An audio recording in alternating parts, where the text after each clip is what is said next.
Have you ever lived the same day twice? I don't mean deja vu, I mean actually repeating a day on the calendar. For us, Sunday, May 25th happened 2 times, 2 Sundays in 1 week. So what was that like, traveling through time? We didn't use a time machine, but a cruise ship as we crossed the international date line, slowly, and not by plane.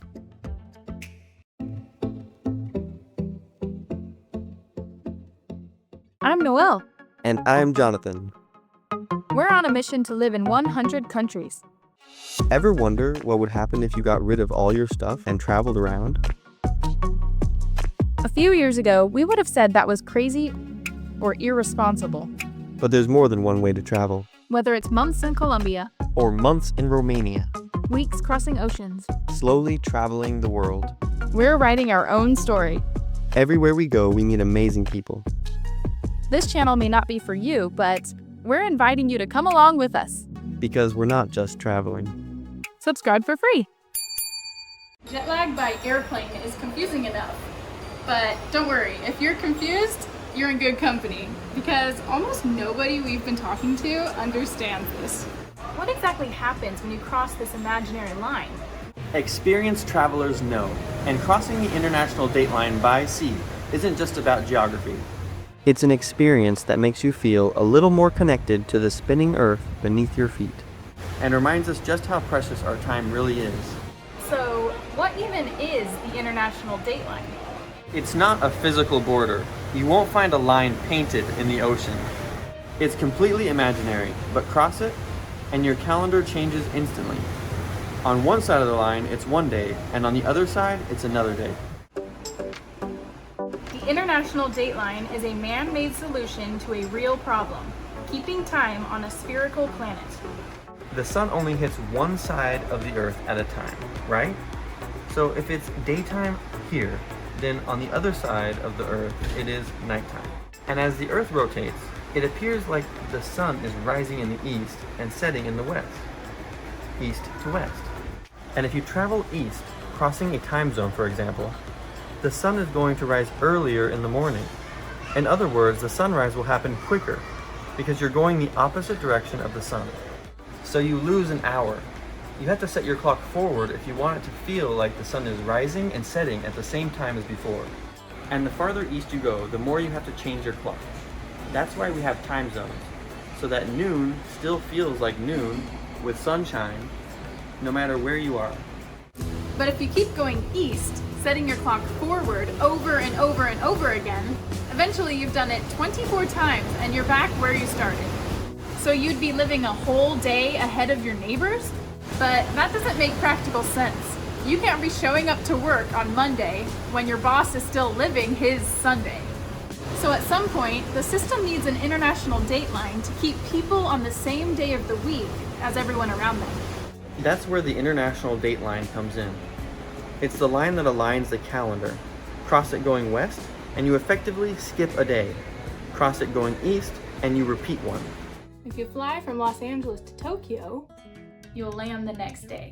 That's because you're crossing the date line from west to east. So your flight might only take 11 hours, but suddenly it's tomorrow.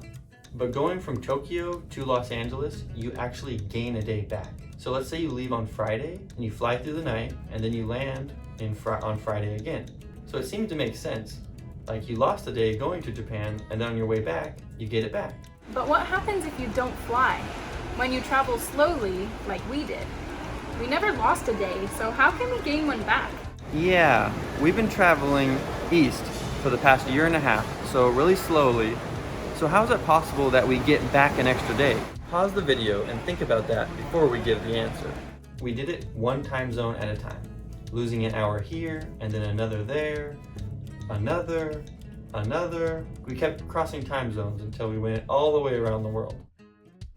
Until eventually, we had lost a total of 23 hours. And now on our transpacific cruise from Japan to California, we're about to gain it all back at once. At least that's our theory. We haven't done it yet. Today is Sunday, May 25th, and if our theory is correct, when we go to sleep tonight and wake up tomorrow will also be Sunday, May 25th. 2 Sundays, to May 25th.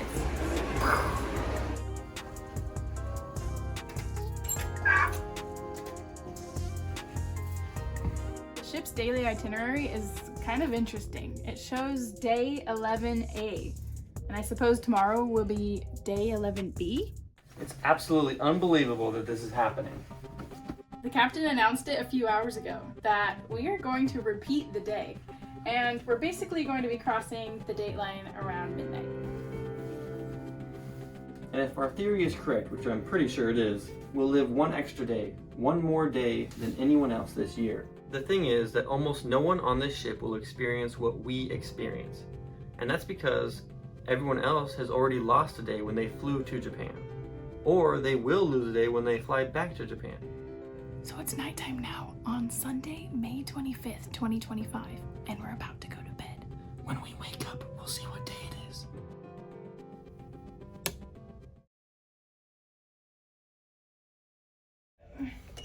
Wait.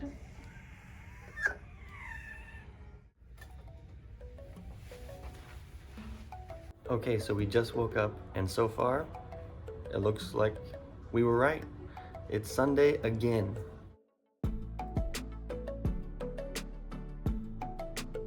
Let's check the local newspaper.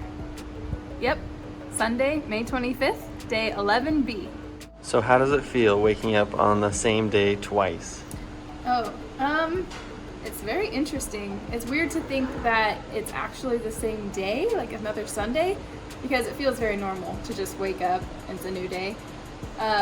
But we've been ahead of our family in the U.S. time zones for over a year. Traveling more east. And so it's strange to now go behind them. We're like a few hours behind now, catching up to them. So very strange. I don't know how I'll deal with that, the time zone difference and everything, but. Well, yeah, it doesn't quite feel like Groundhog Day, because you're not like reliving the same day again, but you just like have another day. It's more like magical, like we're having another day, but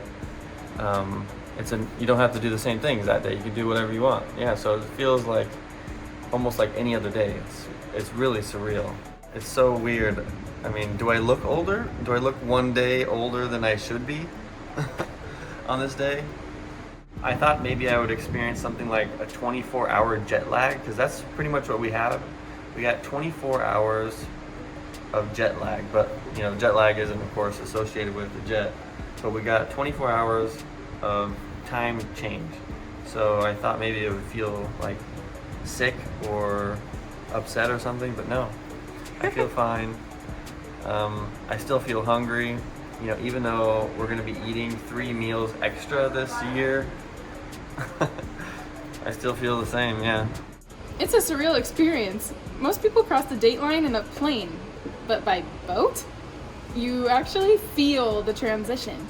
You're not just shifting time, you're adding a full day to your week. So did we time travel? Not exactly. We lived the same number of hours as everyone else, but because of how those hours were divided, we actually lived an extra day. Not really like the same day twice, but more like a 48-hour day, like 2 days in one.